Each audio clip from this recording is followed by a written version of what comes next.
Hello everyone, my name is Loretta, and I currently live in a small annex attached to my in-laws' home along with my husband, Alex. While I occupy the annex alone, Alex resides in the main house with his parents. This annex, initially a modest project by Alex's grandfather intended as a personal retreat, has been transformed into a livable space about the size of a standard room, thanks to my efforts. Alex and I had lived in a regular apartment for the first 4 years of our marriage. However, his parents, who are very fond of him, unexpectedly expressed a wish for him to return home. Moved by his duty as a son and touched by his parents' longing, complete with tears and hugs, Alex decided to move back in with them. This left me somewhat surprised and overwhelmed by their emotional display. Alex and I first met at work, where he started as my subordinate, joining the company midway through his career. We dated for 4 years while he lived at his parents' home, which seemed to have deepened a sense of nostalgia and homesickness for him and his parents. Despite living on his own after our marriage, Alex's upbringing, characterized by considerable pampering and little involvement in household tasks, seemed to draw him back to the familiarity and comfort of his parental home. When I suggested we share the household chores, Alex seemed hesitant and admitted he had never really been involved in such tasks before. Despite my hopes to equally divide the responsibilities, Alex had never even considered taking part in them. I noticed a recurring pattern. Every time I tried to get him involved, he would feign interest momentarily, then quickly lose enthusiasm and conclude, "This isn't for me, Loretta. You're better at it. You should just keep doing it." Both of us were working full-time, but as I held a higher position at my job, I felt a stronger urge to distribute the domestic duties. Yet trying to get Alex to contribute often ended up being more exhausting than just doing everything myself. Eventually, I found it simpler to manage all the tasks on my own. The dynamic in our home began to change when I switched to working remotely. Alex, initially surprised to see me at home every day, seemed to adjust to the new arrangement, or so I believed. Over time, however, it became clear that he hadn't fully understood what my working from home entailed. A few years into my remote work, Alex's parents made a sudden visit to our apartment, expressing their desire to live closer to him. Witnessing their emotional reunion made me feel isolated and confused. Eventually, respecting Alex's desire to be closer to his parents, we decided to move into their house. Throughout our relationship, Alex consistently chose locations near his parents, whether it was for renting an apartment or selecting a job. For me, since I was working remotely, the location had become irrelevant, but Alex's decisions often meant we had to uproot ourselves and even quit our jobs. Upon moving into his parents' home, Alex's mother warmly expressed her gratitude, saying, "Thank you for taking care of Alex all this time. From now on, I will take good care of him. Loretta, please handle everything else." Initially, I thought this meant I'd be relieved from the daily chores related to Alex, but I soon realized her true intentions were quite different. My mother-in-law took it upon herself to cater to Alex's specific needs. She prepared special meals just for him, washed and ironed only his clothes, kept his shoes and belongings pristine, and purchased various personal items exclusively for him. Meanwhile, all other household chores, including cooking and laundry for Alex's parents and myself, were now my responsibility. Despite my full-time job commitments, I found myself burdened with not only managing our daily tasks, but also maintaining the cleanliness of the larger family home. This new arrangement left me feeling disheartened. Although this living situation seemed to bring joy to Alex and his parents, it offered no apparent benefits to me. My responsibilities seemed to have multiplied. During one cleaning session, my father-in-law came to me with a hesitant request. He looked apologetic as he said, "Loretta, I have a favor to ask. Could you contribute some money?" Confused, I asked him to explain further. He shared his difficulty in asking Alex to contribute financially, adding, "Alex has worked hard, and it feels challenging to ask him for financial contributions."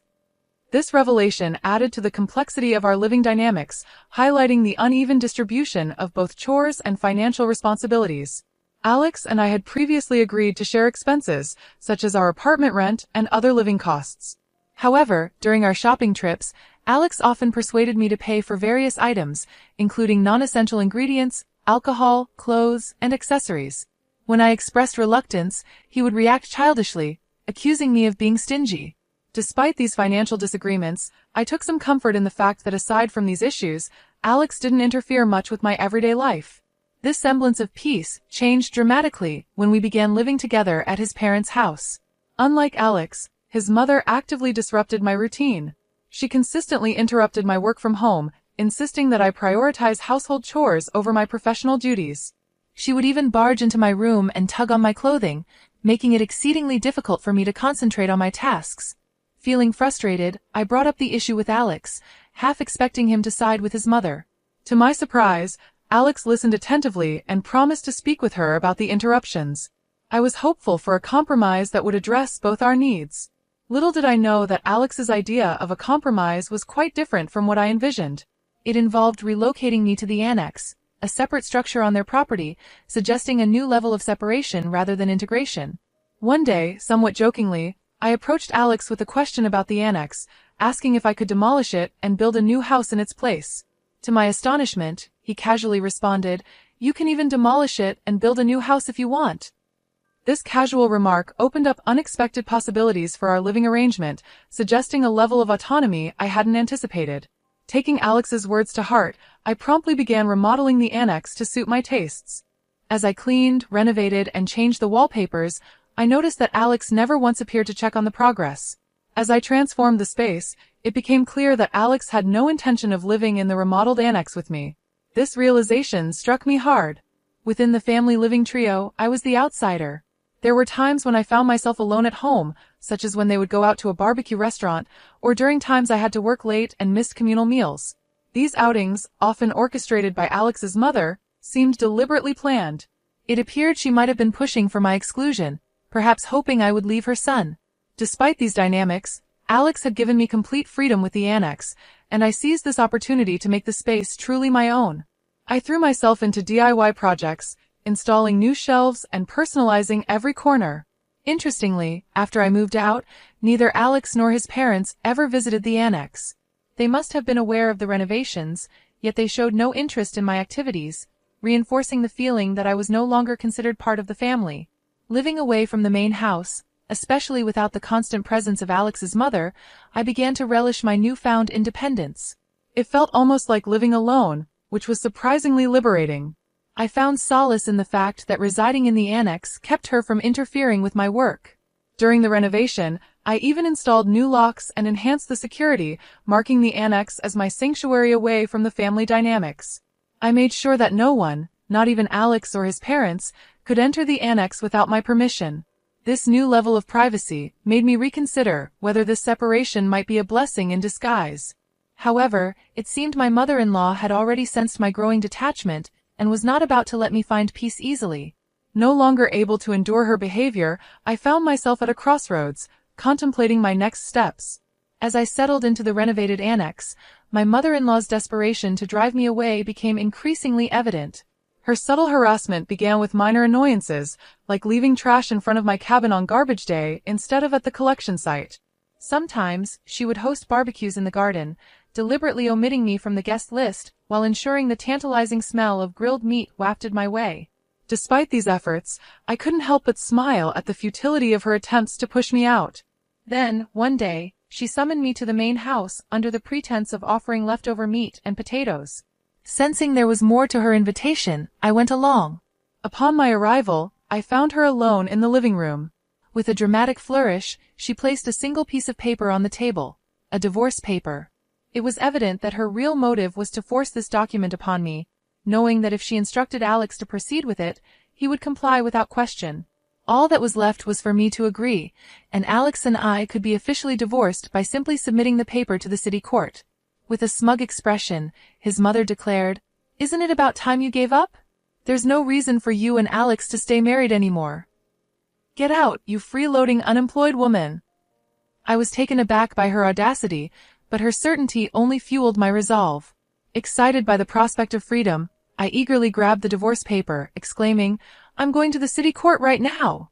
Thank you so much." My mother-in-law, who had likely expected me to resist the divorce, was left dumbfounded by my unexpected enthusiasm. After submitting the divorce papers at the city court, I wasted no time packing my belongings. Feeling it was necessary to inform Alex's mother about the finalized divorce, I headed to the main house. There, I informed her that the process had been successful. Regarding the cabin I had renovated, I told her I would leave it as it was, and she was free to demolish it or use it as she pleased. My positive attitude about leaving seemed to surprise even my mother-in-law, who, despite seeming happy about my departure, wished me luck. On the day I left, Alex and his father, seemingly realizing I was truly leaving, expressed their concern. "Are you going? What will we do without Loretta?" they asked. I smiled and thanked them for letting me use the cabin. I explained that since there was no point in staying married anymore and now that we were divorced, it was time for me to move on. As I organized my belongings, I completed my move to a luxury apartment, a change I had been planning for some time. Not long after settling into my new apartment, my mother-in-law called me, her tone awkward as she started. Cheerfully answering my mother-in-law's call, I opened with a light-hearted inquiry. "What's up? How's everything going with the cabin I'm currently using?" She shifted gears to a more serious topic, mentioning finances. Specifically, she brought up that Alex had informed her I was giving his father $5,000 a month. Confirming her statement, I explained that contrary to her previous accusations of me being an unemployed freeloader, I was indeed gainfully employed. Her surprise was evident over the phone. She had been under the impression that I had left my job entirely.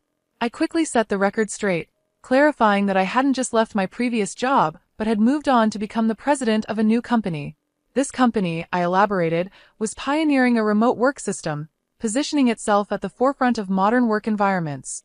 Her reaction was a mix of disbelief and confusion, prompting a sigh from me. It dawned on me that Alex too was in the dark about my professional ascent, which highlighted the distance between us, not just physically but in our perceptions of each other. Since moving in with his parents, it became clear he never fully embraced his role as a husband. She then inquired about my earnings, curious if my new role had also boosted my income. I offhandedly mentioned that it was roughly around $3 million. This figure was admittedly an exaggeration, more of a simplification to avoid delving into the complexities of my actual earnings. Seizing on this, she shifted the conversation. "With that much money, could you lend us some? Your father-in-law was laid off, and he kept it hidden. We've been managing somehow with the $5,000 you've been giving us, and neither Alex nor I were aware of his job loss." This revelation brought clarity to a previous conversation I had with my father-in-law, where he mentioned how pitiful it felt to ask his son for money. I now understood that his earlier words were a facade, likely a strategic move to elicit financial support from me, banking on the assumption that my superior professional position implied substantial wealth. This maneuver, while cunning, painted a clearer picture of the financial dynamics within Alex's family and their expectations of me. At our former company, they subtly maneuvered to extract $5,000 a month from me under the guise of shared expenses. In hindsight, I didn't mind too much at the time because it allowed me to live peacefully in the quiet cabin. But now, being divorced from Alex, I see no ties that bind me to his family anymore. When I mentioned this disconnect, my mother-in-law urgently pleaded, "That's not true. To me and Alex, you're still family. Please come back to us." I immediately declined, fully aware of the potential to be exploited once more. Re-entering a relationship with Alex offered no benefits. We were now strangers, and it was uncomfortable for them to still claim me as family, especially since they were the ones who pushed me out originally. I'm really enjoying my life on my own now. It feels much the same as when I was married, mostly living alone. The difference is that back then, I didn't spend money on myself, and $5,000 was siphoned from me every month. I much prefer my current life. With a firm goodbye, I ended the call without hesitation. Puzzled as to why they thought I would ever return, for my mother-in-law, it must have been a last-ditch effort.